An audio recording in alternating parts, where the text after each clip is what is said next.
médico pode ganhar 200 mil reais, mas se ele não sabe administrar, se ele gasta exatamente tudo o que ele recebe e ainda fica devendo, essa pessoa não é rica. Bora interagir. Nesse vídeo eu vou desmistificar a riqueza. Você já deve ter percebido a quantidade de vídeos na internet falando sobre riqueza, elegância, posicionamento, pobreza, enfim, aqueles vídeos querendo trazer o antagonismo pobre versus rico, rico e pobre. E você já deve ter ouvido falar de pessoas que falam, ah, fulano é rico, fulano é pobre, fulano tem muito dinheiro. Mas o que eu quero te trazer aqui hoje, porque a riqueza não é sobre quantidade de dinheiro, a riqueza é sobre a forma como você administra dinheiro. Você deve ter algum amigo que deve ganhar 2 mil reais e nesses 2 mil reais essa pessoa consegue pagar aluguel, pagar as coisas de casa, se alimentar bem e ainda fazer uma viagem internacional uma vez por ano. Pois é. Você já deve ter visto também a pessoa que tem 100 mil reais, mas não sobra nada do salário dela. E aqui o que eu quero trazer para você é exatamente a forma de administrar e de gerir o dinheiro é que determina se a pessoa é rica ou é pobre. O que conta aqui sobre verdadeira riqueza não é o quanto que entra, mas sim o quanto que sobra no final do mês, o quanto que resta daquela conta dela. Por exemplo, um médico pode ganhar 200 mil reais, mas se ele não sabe administrar, se ele gasta exatamente tudo o que ele recebe e ainda fica devendo, essa pessoa não é rica, porque ela não sabe administrar.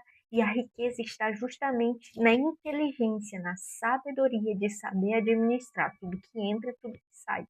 Então, a pessoa que ganha 2 mil reais e essa pessoa aplica o dinheiro dela, essa pessoa paga as contas dela, essa pessoa está com o nome em dia, essa pessoa recebe investimentos e rendimentos. Essa pessoa tem 2 mil reais, mas de repente ela tem ali 500 mil investido no banco e ela recebe todos os meses por aquilo. Então essa pessoa, ela é rica, porque ela não precisa trabalhar para receber esses 2 mil reais, porque aqueles 2 mil reais eles são rendidos mensalmente. Logo, essa pessoa ela não precisa se esforçar, ela não precisa depender daquele trabalho que ela exerce para que ela continue mantendo o padrão de vida dela. E aqui entra algo muito interessante, é que pós-pandemia, o que aconteceu? A economia global, não é só no Brasil, aumentaram os valores e o custo de vida. Por quê? Na pandemia, a gente precisava gerir a saúde, a gente precisava trazer recursos para a família, se alimentar pessoas. E o que, que aconteceu? O mundo imprimiu mais dinheiro. E uma vez que você imprime mais dinheiro, uma hora você vai ter que pagar essa conta. E aí é o que acontece com juros, com a inflação. E nisso, o que acontece? Hoje, o nosso padrão de vida e o nosso custo de vida elevou muito. Pode perceber que no mercado, antes vendiam embalagens e vendiam quantidades maiores, e cada vez a embalagem foi se reduzindo a quantidade de gramas, e cada vez mais esse consumo excessivo, a gente compra um bem hoje, mas esse bem não é feito para durar como era antigamente, lá em torno de 1950, 60, onde se começou ali na indústria e as coisas realmente duravam, o material era melhor, as coisas eram melhor. Hoje existe uma indústria da reciclagem. Você compra algo hoje, mas esse algo funciona só por determinado período e depois você devolve ele para a indústria para que essa indústria ela recicle esse material e você compre de novo.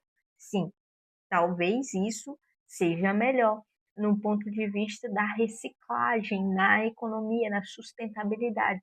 Mas a gente também deve perceber que, já que o custo de vida aumentou, e já que o preço dos alimentos aumentaram, já que a gente passou por essa transição, é necessário uma melhor gestão financeira. É necessário a gente entender melhor os nossos gastos, a gente ter uma planilha, nem que seja por WhatsApp, você colocar ali seus gastos e você somar os valores, mas que você saiba onde que você está investindo, onde que está indo para o seu dinheiro. O que acontece é que as pessoas recebem o dinheiro e recebeu ali na primeira semana o dinheiro já foi embora e a pessoa nem viu o dinheiro e ela acaba se tornando escrava do trabalho dela. É o que acontece quando você não tem um rendimento, quando você não sabe administrar, todo o dinheiro que entra, ele sai.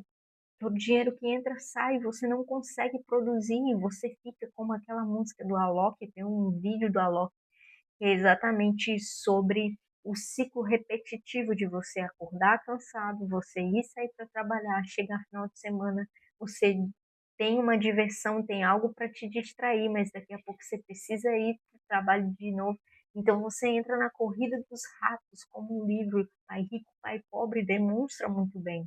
Então aqui o meu papel hoje é te conscientizar, de você entender um pouco mais das suas finanças, porque finanças é liberdade. E existem duas formas, eu já ouvi uma pessoa, um livro falar sobre isso, existem duas formas de você ser livre. A primeira é quando você tem Deus, né? Você tem a liberdade de não precisar viver com uma vida hedônia, uma vida cheia de prazeres, de dependências, de vícios, de pecados, bem como quando você. Opa, eu acho que o Brasil fez gol. Tô gravando esse vídeo aqui, tá tendo jogo do Brasil, tanto é que eu tô usando o microfone em cima aqui, mas sem distrações. Vamos lá, voltar. Então, existem dois meios de você ser realmente livre. A primeira é quando você é filho de Deus, quando você aceita Jesus, e o segundo modo é quando você empreende, porque quando você empreende, você acaba tendo a facilidade, a oportunidade de não depender de um rendimento fixo. É desafiador? É desafiador. Todo mundo vai saber lidar com isso? Nem tanto. Talvez precise um conhecimento melhor, algo muito mais apurado. Mas eu acredito sim que somos capazes de empreender, porque nós somos seres humanos e nós somos criativos desde quando nós surgimos. O que é necessário aqui é que a gente entenda como funciona. E o que acontece quando as pessoas começam a empreender, elas simplesmente não têm noção de como funcionam as regras do jogo, de como funciona o mercado, de como funciona essa mentalidade. E aqui, entrando na mentalidade, eu criei uma metodologia chamada Business King, e nessa metodologia, que é voltada para a parte da mentalidade, do mindset, na parte do business, na parte também da gestão, na parte do marketing, no branding, então a gente engloba. Opa, agora eu acho que foi gol pelo barulho aqui, mas enfim, é, isso, nessa metodologia, a gente engloba todas as áreas que é necessário para o negócio crescer, pelo menos o fundamental, porque o que acontece? Quando a pessoa ela sai do profissional, ela deixa de prestar um serviço, um serviço de ser um funcionário, um colaborador de uma empresa, e ela começa a empreender, e ela começa a ser autônoma, e ela começa a empreender, e talvez prestar serviços, e talvez ter ali alguém para ajudar, ela existem diversas coisas que ela precisa romper, diversas áreas que ela precisa entender, e ela sozinha, ela não consegue lidar com tudo. Então, por isso que é importante você ter uma gestão, você entender sobre vendas, você entender por essa área toda, essa parte de business, de gestão, de negócios, para que você entre no mercado, mas que você entre no mercado de uma forma assertiva. E nessa de entrar no mercado, sim, é necessário você entender a parte financeira. Por quê? Porque muitas empresas, a maioria das empresas, elas quebram nos 2 primeiros anos e nos 5 primeiros anos já era. Então, aqui a missão é como se você fosse um soldado e você está indo combater a sangria e combater ali no mercado. Olha aí, as estatísticas, 60% das empresas quebram nos 5 primeiros anos, isso de acordo com a revista Exame. Então, olha só, você tem uma missão nos 5 primeiros anos, você é um soldado, você está na guerra e que você precisa vencer nesse capítulo, nesse momento. Então, nesses 5 primeiros anos, você precisa trazer as ferramentas, você precisa entender sobre o jogo, você precisa entender sobre o mercado, sobre os seus concorrentes, sobre tudo aquilo que vem. Eu acho que foi igual agora, hein? Então você precisa entender sobre todas as áreas, tudo o que acontece, para que você não seja prejudicado, você não seja lesado. E uma chave da mentalidade, um insight da mentalidade é justamente você assumir a postura de autorresponsável. Você é responsável pelo teu negócio.